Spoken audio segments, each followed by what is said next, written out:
Gwalior high court परिसर में doctor Bhimrao Ambedkar की प्रतिमा लगाने को लेकर विवाद चल रहा है। इस बीच दलित पिछड़ा समाज संगठन के राष्ट्रीय अध्यक्ष और भीम आर्मी के वरिष्ठ नेता दामोदर सिंह यादव ने बड़ा ऐलान किया है। उन्होंने कहा कि अंबेडकर की मूर्ति ग्वालियर हाईकोर्ट परिसर में लगाकर ही रहेंगे। भोपाल में प्रेस कॉन्फ्रेंस के दौरान यादव ने कहा कि न्यायपालिका संविधान से चलती है, किसी धार्मिक ग्रंथ से नहीं। अगर संविधान निर्माता की मूर्ति अदालत में नहीं लगेगी तो किसकी लगेगी।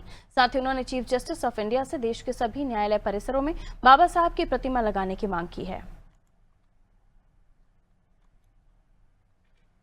आपको पता होगा कि ग्वालियर हाईकोर्ट परिसर के अंदर भारतीय संविधान के रचयिता बाबा साहब डॉक्टर भीमराव अंबेडकर जी की मूर्ति लगाना चाहते थे। वहां के बार एसोसिएशन के लोग, कोर्ट ने भी इसकी अनुमति दी थी और वहां पे ढांचा भी बनके तैयार हो गया और बाबा साहब की स्टेच्यू भी बनके तैयार हो गई। उसके बाद जातिगत मानसिकता रखने वाले 2-5% लोगों ने वहां विरोध शुरू किया और आज बाबा साहब की मूर्ति नहीं लगने दी, जिसके कारण पूरे ग्वालियर चंबल संभाग में तनाव का माहौल है और वर्ग संघर्ष की स्थिति बन रही है।